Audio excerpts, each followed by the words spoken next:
Hello, नमस्कार प्यारे बच्चों। मैं Vijay Bansal, math lecturer, Jakhal block, district Fatehabad से, हरियाणा एजुकेशन डिपार्टमेंट। आज हम अपनी मैथ की क्लास के अंदर कुछ सीखेंगे। हाँ जी प्यारे बच्चों, आज हम जो बात करेंगे, हमारे पास जो हमारा प्रैक्टिस सेट 29 अक्टूबर को आज हुआ है, ठीक है, 2021 को, उसके सेट ए और सेट बी के अंदर आपके पास मैथ के 35 क्वेश्चन आए थे। उनको हमने किस प्रकार से सॉल्व करना है, उनके क्या आंसर्स रहेंगे, उनके बारे में हम बात करेंगे और कैसे इनको सॉल्व करना है उसके बारे में देखते हैं। जैसे हमारा सबसे पहला क्वेश्चन देखिए, इसमें था प्रत्येक भाज्य संख्या को एक अद्वितीय रूप में यूनिक रूप के अंदर अभाज्य संख्याओं के गुणनफल के रूप में कैसे व्यक्त किया जा सकता है। बी ऑप्शन आपको 8 गुना 2 गुना 9 दिया गया, तो ये क्लियर है, नहीं होगा। 6 को 2 गुना 3 के साथ इन्होंने 1 लिख दिया, ये 1 आपके पास अभाज्य संख्या नहीं होती। और दूसरा, क्योंकि अगर 1 को हम अभाज्य संख्या मान लें तो आपके पास ये इसको यूनिक रूप नहीं बन सकता इसका, इसलिए जो इसका सही आंसर बनता है वो आपके पास ए ऑप्शन बन जाएगा। मीन्स 16 बराबर में 2 की घात 4 आपके पास, ठीक है।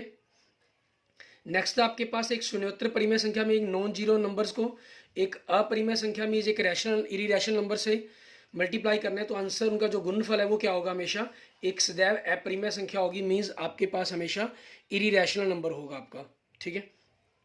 एंड नेक्स्ट, जब भी किसी एक धनात्मक पूर्णांक ए को 5 से भाग देंगे तो जो शेषफल है हमारे पास वो क्या हो सकता है, 0, 1, 2, 3 या 4, ठीक है। ये हमारे पास आंसर बन जाएगा हमारा। ऑफिशियल आंसर की के अंदर आपके पास सी लिख दिया गया है, वो रॉन्ग है आपका, ठीक है, इसमें ध्यान रखना है आपको। फोर्थ क्वेश्चन आपके पास, इनमें से वह संख्या बताइए जो वास्तविक हो। वास्तविक आप देख सकते हैं सभी संख्याएं हैं। पूर्णांक इसके अंदर सिर्फ अकेला ए ऑप्शन बनता है और फिर वो परिमेय संख्याओं के अंदर भी आपके पास आता है, ठीक है। इट मीन्स आपके पास फोर्थ का ए ऑप्शन हो जाएगा -23। नेक्स्ट, इनमें से कौन सा व्यंजक 3 गुना 4x प्लस 5 के तुल्य है। मीन्स इससे सेम हो सकता है, इसका कहना है एक से ज़्यादा उत्तर हो सकता है, लेकिन इसमें एक ही आंसर है 12x प्लस 15, क्योंकि 3 से गुना कर देंगे तो 3 चौके 12 और 5 दिए 15, ठीक है। तो 12x प्लस 15 आपके पास बन जाएगा। नेक्स्ट, दो अभाज्य संख्याओं का HCF, अभाज्य संख्या मीन्स दो प्राइम नंबर्स का HCF क्या होगा, हमेशा वो 1 होगा आपके पास। नेक्स्ट आपके पास के घात 2 -14 x की घात 2 -2x -12 दिया गया है। उनके शून्यकों का योग मीन्स सम ऑफ जीरोज आपको, ठीक है, 1 दिया गया। तो फॉर्मूला -b/a होता है हमारे पास, ठीक है। b कितना आपके पास -a -2, तो माइनस माइनस प्लस 2 बन जाएगा आपके पास। और a कितना आपके पास k² -14, तो इजक्वल टू 1। आपने क्रॉस मल्टीप्लाई किया तो k² -14 equal to 2, k² equal to 16, तो k की वैल्यू क्या बन जाएगी, +/4 आपके पास। एंड नेक्स्ट देखेंगे 8th क्वेश्चन। इसमें क्या कह रहा है, आपको बहुपद दिया गया ax की घात 2 + bx + c के लिए कौन सा कथन सही नहीं है, ठीक है, ये पूछ रहा है आपसे। इसके अंदर आपके पास क्या चीज़ है, दो वास्तविक शून्यक हो सकते हैं, दो बराबर में वास्तविक शून्यक भी हो सकते हैं, एक भी वास्तविक शून्यक ना हो ऐसा भी संभव है, लेकिन सदैव एक शून्यक 0 होगा ऐसा संभव नहीं है, ठीक है। ऐसा संभव तभी होगा जब आपके पास bx और c, b और c दोनों 0 हों, तब एक नहीं तो दोनों ही शून्यक आपके 0 हो जाएंगे, इसलिए इसका आंसर c बन जाएगा। एंड नेक्स्ट देखेंगे, छोटी से छोटी अभाज्य संख्या प्राइम नंबर आपका 2 होता है, छोटी से छोटी भाज्य संख्या आपकी 4 होती है। 1 आपके पास भाज्य संख्या नहीं होती है, ये ख्याल रखेंगे। तो 2 और 4 का आपको HCF बताना है, वो क्या हो जाएगा, C 2 हो जाएगा। किसी जगह पर आपको 1 लिखा भी मिल सकता है, तो वो रॉन्ग है आपके पास, ठीक है। इसका जो राइट आंसर है वो C बनेगा, 2 आपके पास। नेक्स्ट आपके पास x -2 a x -a x + a x + 2a का माध्य है। मीन्स इन सभी को जोड़ देंगे तो 2a और a आपस में कैंसिल होकर 5x बन जाएगा। इसको 5 से भाग करेंगे तो आपके पास x आपका आंसर बन जाएगा, ठीक है। उसके बाद निम्न में से कौन सा कथन सत्य है, प्रत्येक पूर्णांक एक पूर्ण संख्या है, गलत। प्रत्येक परिमेय संख्या एक पूर्णांक होती है, बी, गलत। सी, ये ऑप्शन वैसे एक्चुअल में सी था आपका, लेकिन इन्होंने बाय मिस्टेक यहाँ पर बी लिख दिया। तो प्रत्येक अपरिमेय संख्या एक वास्तविक संख्या होती है, मीन्स आपका ये आंसर सही बनता है, थर्ड, ठीक है। लेकिन आपने यहाँ पर इसको बी मानकर कर दिया तो भी आपके पास बी ऑप्शन के रूप में आपका सही होगा। अगर आपने इसको by chance A B C करके सही कर दिया, सी लिख दिया, तो भी आपका सही होगा, क्योंकि एक्चुअल में ऑप्शन ये सी है आपका, बी नहीं है, ठीक है। लेकिन आपके पास ऑफिशियल आंसर की में आपको बी लिखा मिल सकता है, क्योंकि बी नाम दिया गया है। तो राइट ऑप्शंस के तौर पर अगर हम आप OMR शीट के अंदर बात करें तो बी ऑप्शन मिलेगा आपको लिखा। cos 30 की value √3/2, cos 60 1/2, sin 30 1/2, sin 60 √3/2 minus करेंगे तो जीरो आपके पास आंसर बन जाएगा।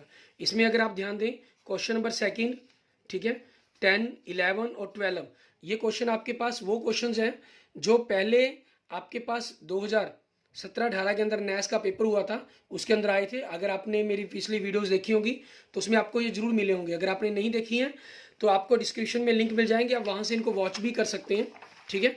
और अगर आप में से किसी ने अभी तक मेरा यूट्यूब चैनल विजय जाखल बंसल मैथ को नहीं सब्सक्राइब किया है तो उसको भी जरूर सब्सक्राइब करें। नेक्स्ट आपके पास द्विघात बहुपद के अंदर ए बड़ी है 0 दिया गया, आपके शून्य के लिए आलेख पूछा है कि क्या बनेगा आपके पास। इसके अंदर ए आपके पास पॉजिटिव नंबर दे दिया गया, ठीक है। पॉजिटिव नंबर्स का मतलब क्या हुआ कि आपके पास, लेकिन इस क्वेश्चंस को अगर हम इस बहुपद को आपके पास ठीक है, अगर हम अपने पास रखते बराबर 0 रखकर इसको सॉल्व करने की कोशिश करते हैं तो आपको यू शेप के अंदर एक टर्न आता है, तो वो बी ऑप्शन भी आपके पास हो सकता है, सी ऑप्शन भी हो सकता है। ए पॉजिटिव कंडीशंस को अगर अकेला वॉच किया गया होता और साथ में कुछ और कंडीशन दी गई होती एक पॉजिटिव के साथ, तो आपका बी ऑप्शन बनता, ठीक है। यहाँ आप इसको बी और सी दोनों ही ऑप्शन टिक कर सकते हैं, ठीक है, वो दोनों ही आपके स्टैंडर्ड के अकॉर्डिंग राइट माने जाएंगे। नेक्स्ट आपके पास ये 13वां क्वेश्चन भी पिछले पेपर में था, 14 क्वेश्चन भी था। आपको चारों बिंदु दिए गए, इनका क्षेत्रफल पूछा गया, ये आपके पास 72 वर्ग इकाई, बी ऑप्शन बन जाएगा आपका आंसर। नेक्स्ट 21, 42, 63, 84, 21 का पहाड़ा, ये 200 पद कौन सा होगा, 10वां पद होगा आपके पास। निम्न से कौन सी समीकरण एक्स अक्ष के समानांतर होगी, एक्स अक्ष के समानांतर पैरेलल होने के लिए एक्स एक्सिस के, तो y इक्वल टू वैल्यू होनी चाहिए, वो आपके पास सी ऑप्शन में है, तो ये आंसर हो जाएगा। नेक्स्ट आपके पास एक ठेकेदार ने पहले मीटर के लिए 1000 रुपये, फिर 50 मीटर का कुआं खोदना था, दूसरे के लिए 1040 रुपये और तीसरे के लिए 1080 रुपये लिए उसने, ठीक है। तो आपके पास क्या बनेगा इसका कुल 50/2, 2a मीन्स 1000 गुना में जमा 49 गुना में 40 का अंतर है आपके पास, डी 40 है, ये n-1 हो गया। इनकी कैलकुलेशंस करेंगे तो 99,000 आपके पास आपके क्वेश्चंस का आंसर बन जाएगा। नेक्स्ट आपके पास क्वेश्चन नंबर 18, समीकरण 4x 5y बराबर 2, 12x प्लस पी प्लस 16 बराबर 6, 4/12, 5/p प्लस 16, ठीक है, और 2/6। तो आपके पास देखें 4/12 से 1/3 अनुपात बनता है और 5/p प्लस 16, तो 5 का तिगुना ही होना चाहिए, मीन्स 15 होना चाहिए। तिगुना होने के लिए 15 कैसे बनेगा, अगर p का मान -1 होगा, इट मीन्स यहाँ पर p का आंसर क्या बन जाएगा आपके पास -1 बन जाएगा, ठीक है। सबसे छोटी प्रकर संख्या क्या होती है, 1 होती है, और अभाज्य संख्या 2 होती है, दोनों का जो एलसीएम है वो 2 बनेगा आपके पास, ठीक है। नेक्स्ट एओ भी आपके पास 4 सेंटीमीटर त्रिज्या का एक त्रिज्याखंड है, 45 डिग्री का कोण दिया गया, आपसे त्रिज्याखंड का क्षेत्र पूछा गया, तो πr² θ/360 आपके पास फॉर्मूला यूज होना है, तो 2π ये भी आपके पास, ठीक है। क्वेश्चन में 20, 21, 22, 23 ये सब आपके पास पिछले क्वेश्चन पेपर के क्वेश्चन है, 2017-18 के अंदर आए हुए हैं ऑलरेडी, ठीक है। मीन्स लगभग इसमें से 15 क्वेश्चन आपको 35 में से पुराने पेपर की सेम कॉपी थे आपके पास, ठीक है। 100 संख्याओं का माध्य 50 था, लेकिन बाद में देखा गया इनमें से एक संख्या 150 है, तो गलती से 50 लिख दिया गया। तो आपके पास 100 बढ़ गई संख्या, 100 को 100 से भाग करें तो 1 मीन्स 1 माध्य बढ़ जाएगा आपके पास, ठीक है, तो 51 आपके पास आंसर बन जाएगा।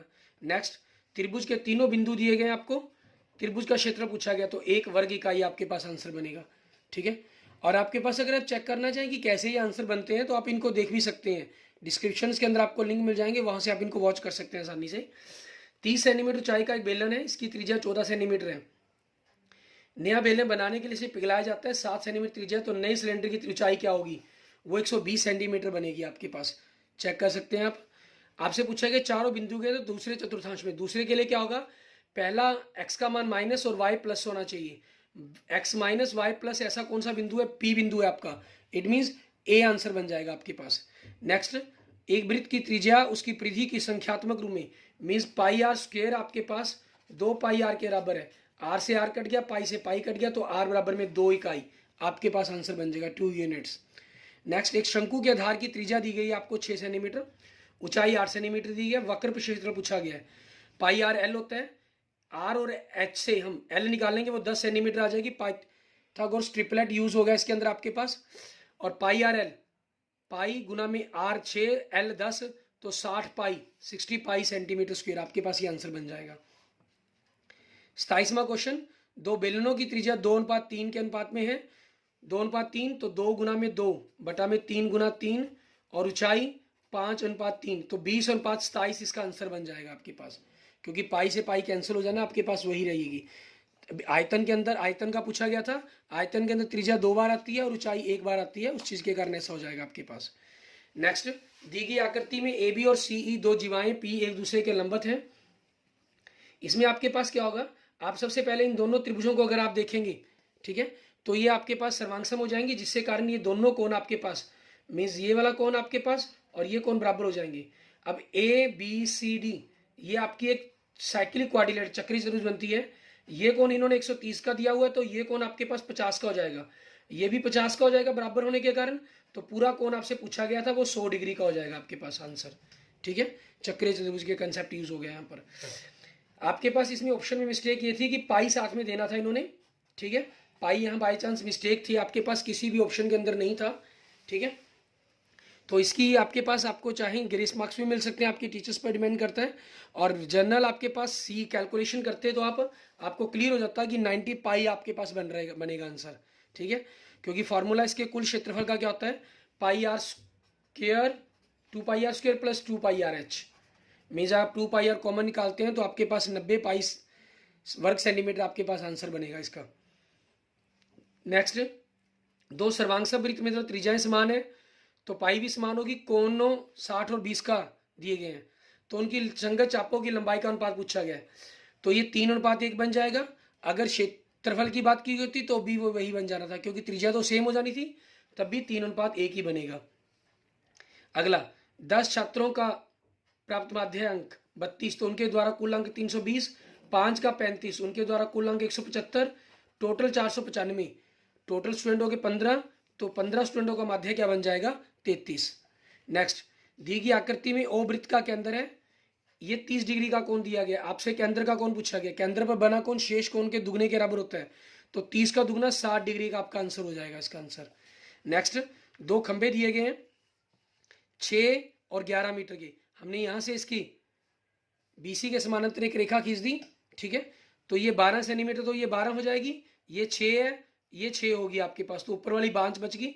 पाइथागोरस ट्रिपलेट के अकॉर्डिंग ये कितनी आ जाएगी, 13 सेंटीमीटर आपके पास आंसर हो जाएगा, मीन्स 13 वर्ग मीटर, सॉरी वर्ग मीटर में है ये, तो आपके पास ए आंसर बन जाएगा। नेक्स्ट, एक बाहरी बिंदु पी से ओ केंद्र वाले वृत्त पर खींची गई दो स्पर्श रेखाएं एक दूसरे पर, इसमें देखें क्या कह रहे हैं, स्पर्श रेखाएं आपके पास, ठीक है, आपस में 90 डिग्री का कोण बनाती हैं। ठीक है, तो केंद्र पर भी जो कोण बनेगा आपके पास इनके अंदर वो 90 डिग्री का हो जाएगा, मीन्स ये 45 डिग्री का कोण हो गया, और यहाँ भी इसका आधा हो जाएगा तो 45 का, क्योंकि ये कोण तो 90 का फिक्स है। ये कोण दोनों आपस में बराबर हो गए, इसका मतलब ये दोनों भुजाएं आपस में बराबर होगी आपकी। ठीक है, और दोनों बराबर होने का मतलब क्या हुआ आपके पास, अगर हम दोनों के दोनों बराबर हैं आपस में, इस कंसेप्ट को लेकर चल रहे हैं। ठीक है, ये 6 सेंटीमीटर दी गई, तो त्रिज्या क्या हो जाएगी, 6 centimetre, it means B option बन जाएगा आपके पास। और नेक्स्ट, डी की आकृति में डी समानांतर बीसी दिया गया है, तो ए डी 2 और ए बी 5 दिया गया है, और ए ई आपको डी ई 3 दिया गया है ये। ठीक है, और बी सी सेम अनुपात रहेगा आपके पास, मान लीजिए एक्स तो गुना कर दी, 2x आपके पास बराबर में 15, मीन्स एक्स कितना हो जाएगा 7.5, ये आपके पास आंसर बन जाएगा। इसमें भी आप देखें क्वेश्चन में 35, 33, 32, 30। ठीक है, ये क्वेश्चन आपके पास पुराने पेपरों में से क्वेश्चंस हैं। ठीक है, लगभग 15 के करीब क्वेश्चंस आपके पास पुराने पेपर में से आए हुए हैं।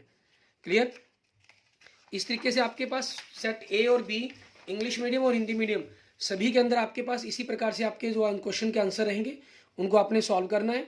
ठीक है, और अपनी मार्क्स आप मिलाकर इसको मैथ के पेपर को चेक करके देख सकते हैं कि किस प्रकार के आपके मैथ के मार्क्स आएंगे इस नेस के टेस्ट के अंदर।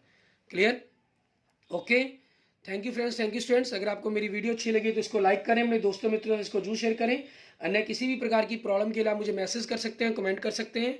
ठीक है, और अगर आपने अभी तक मेरा यूट्यूब चैनल विजय जाखल बंसल मैथ नहीं सब्सक्राइब किया है तो please subscribe my YouTube channel Vijay Jakhal Bansal math. Okay, thank you friends, thank you students.